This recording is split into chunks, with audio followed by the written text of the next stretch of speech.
नमस्ते फेरि पनि म ललित कुमार सिंह 5192 युट्युब च्यानलमा सबजनालाई स्वागत गर्दछु। सो हामी आज यी बिजनेसको सर्ट क्वेसनको पार्ट 2 तिर जाऊँ।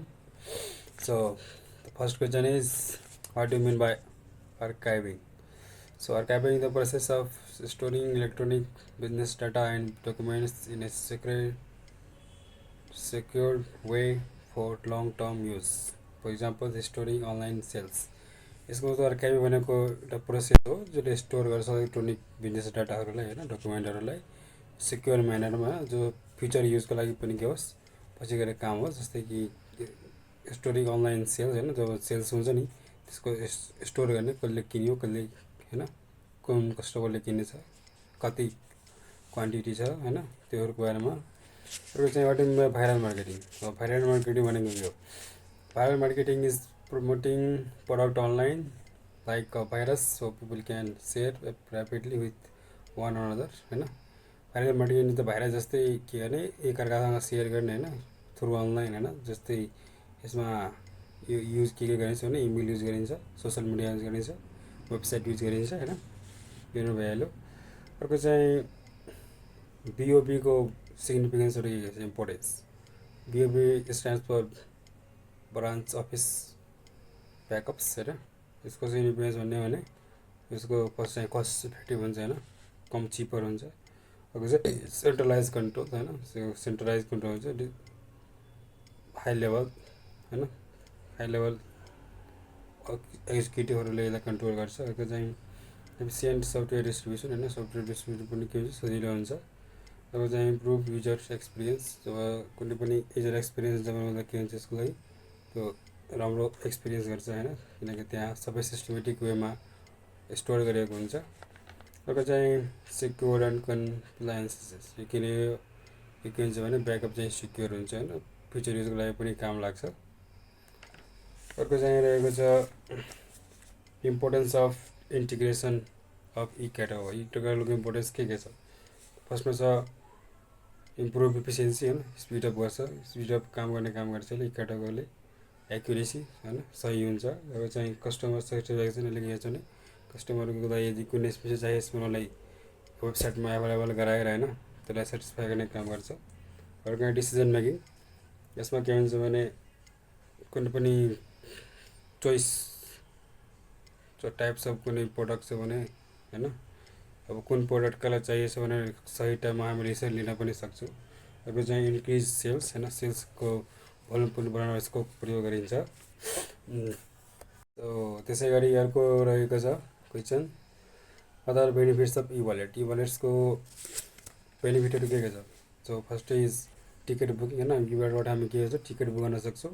अर्को मनी ट्रान्सफर होइन, यो चाहिँ यी सेवाको कुरा गऱ्यो डिजिटल यी सेवाबाट हामी एउटा खाताबाट अर्को खातामा पनि पैसा पठाउन सक्छौँ, चाहे ब्याङ्क होस् चाहे अर्को सेवा आइडी नै होस् होइन, खल्ती होस्। अर्को क्युआर कोड पेमेन्ट होइन, जस्तै कुनै हामी सामान किन्न गए मर्चेन्टको क्युआर कोड लिएर होइन उसको पेमेन्ट गर्न सक्छौँ होइन। अब चाहिँ गभर्मेन्ट सर्भिस पेमेन्ट, जस्तै कि कुनै सर्भिसहरू लिनु छ, जस्तै कि प्यान कार्ड रिन्यू गर्नु पऱ्यो होइन, जस्तै कि लाइसेन्स रिन्यू गर्नु पऱ्यो भने हामी के गर्नुपर्छ त्यो अनलाइन नै पेमेन्ट गरिदिन्छौँ। अर्को चाहिँ कन्भिनियन्स, यो भयो सजिलो हुन्छ होइन, टाइम सेभिङले के हाम्रो टाइम पनि बचत गराउँछ। अब हाम्रो पुरानो ट्रेडिसनल अब हाम्रो जुन यातायात कार्यालय छ होइन त्यहीँ गएर बुझाउनु परेन कर, यहीँ हामीले अनलाइन नै बुझाउन सक्छौँ। अर्को चाहिँ 24/7 एभाइलेबिलिटी है, जति बेला नै गर्न सक्छौँ होइन। सिक्योर ट्रान्जेक्सन सिक्योर हुन्छ होइन, प्रोटेक्टेड बाई लज हुन्छ होइन। अर्को इम्पोर्टेन्स पनि रहेको छ सधैँ राख्ने electronic signature versus digital signature. Electronic signature र डिजिटल सिग्नेचरको फरक के हो? सो पहिलो मिनिङ जानौँ। An electronic method used to indicate agreement or approval on a digital documents is called electronic signature.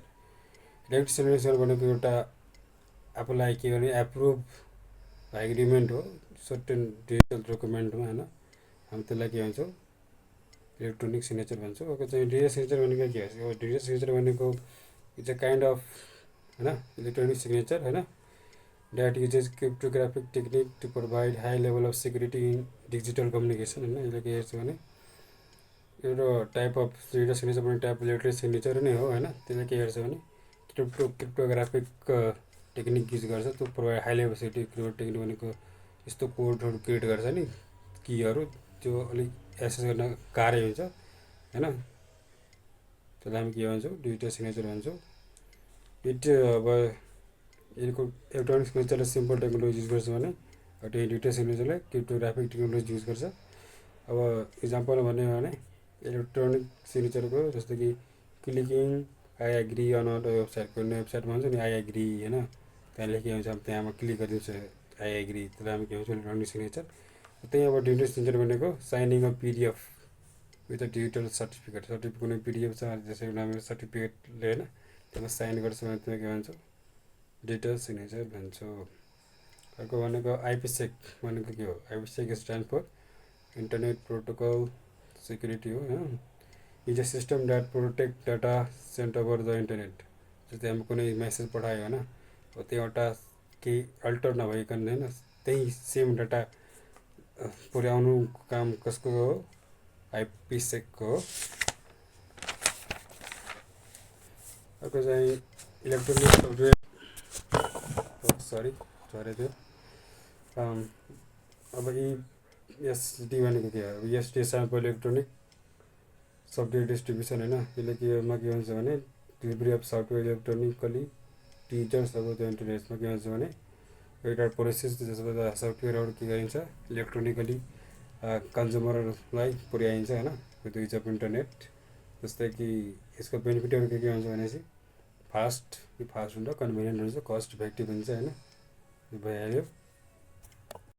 त्यसपछि अर्को रहेको छ IaaS भनेको के हो, यो stand for infrastructure as a service, as a service हो। अब यसको मिनिङतिर जाउँ, it is a cloud computing services that provides virtualize computing resources होइन over the internet.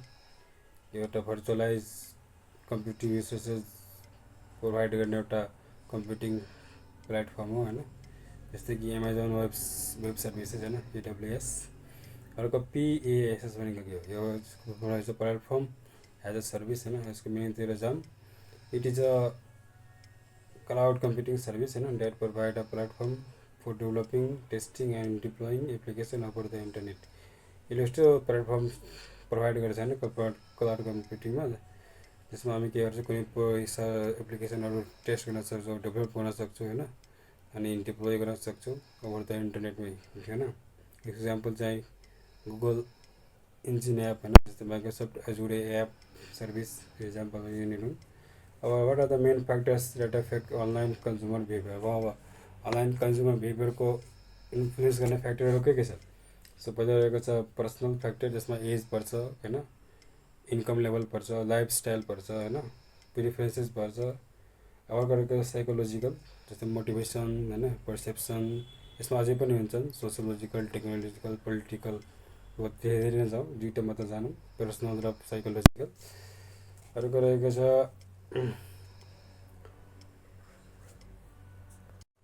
Magnetic strip card are inferior to a smart card because of the following reasons. अब magnetic स्ट्रिपहरू किन inferior छ होइन as a compare to a smart card, त्यसको रिजनहरू के छ भनेपछि म्याग्नेटिक कार्ड के हुन्छ लो सेक्युरिटी हुन्छ, त्यसमा सेक्युरिटी के हुन्छ लो हुन्छ, त्यही भएर हाई रिस्क अफ फ्रड पनि हुन्छ, त्यही भएर हाई रिस्क अफ फ्रड पनि यसमा त्यही हुन्छ। अर्को चाहिँ यो सर्ट लाइफ, यो यसको अवधि पनि सानै हुन्छ, छुट्टै बिग्रिन सकिन्छ। यसको चाहिँ अर्को रहेको छ reason very limited data storage, यसको स्टोरेज क्यापेसिटी पनि थोरै हुन्छ। अर्को चाहिँ नो प्रोसेसिङ क्यापेसिटी, यसले अब प्रोसेस केही गर्दैन, यसलाई खालि स्टोर गर्ने काम मात्रै गर्छ।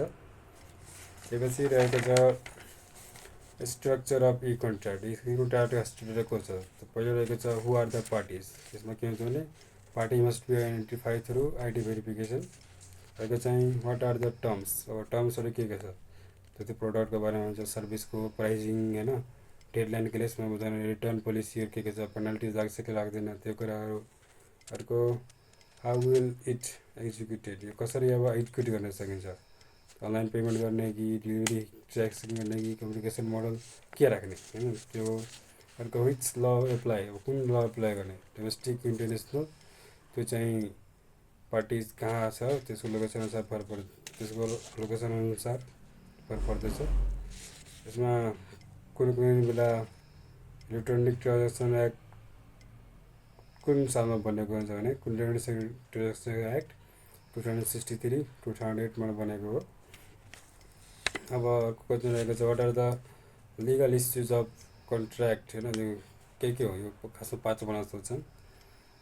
पहिलो रहेको छ डाटा एन्ड कन्फिडेन्सियलिटी। पहिलो लिगल इस्यु भनेको डाटालाई लुकाएर राख्नु हो होइन। अब चाहिँ डिजिटल सिग्नेचर भ्यालिडिटी, अब कतिसम्मको भ्यालिडिटी छ नि, सही छ कि छैन होइन, केही गडबड त छैन भनेर भ्यालिडिटी चेक गर्ने पनि इस्युसमा आइरहेको छ। ब्रिच अफ कन्ट्र्याक्ट कहिले काहीँ बिचमै होइन केही रिजनको कारणले गर्दा के गर्छ एउटा पार्टीले बिचमै त्यो कन्ट्र्याक्टले के गरिदिन्छ ब्रेक गरिदिन्छ। अर्को चाहिँ अफर एन्ड एक्सेप्टेन्स इस्यु। अब जस्तै एक पार्टीले अफर गरेर अरू कहिले एक्सेप्ट गरेन भने होइन त्यो इस्यु पनि आउन सक्छ। अर्को चाहिँ भ्यालिडिटी अफ कन्सेन्ट। अब दुइटै पार्टीले मानेछ कि छैन होइन, एउटा मान्यो भने ठिक छ, दुइटैले मान्यो भने ठिक छ, एउटाले मान्यो भने फेरि हुँदैन। अर्को चाहिँ क्यापासिटी अफ पार्टिज। अब कतिको क्यापासिटी छ रिसिपियर गर्ने होइन, त्यो पनि कसको त्यो पनि एउटा इस्यु हो होइन, लिगल इस्युज अफ कन्ट्र्याक्टमा। सो सेकेन्ड पार्ट पनि आज हामीले ई बिजनेसको भ्यायो। सो भोलि हामी लङ क्वेसनतिर हेरौँला।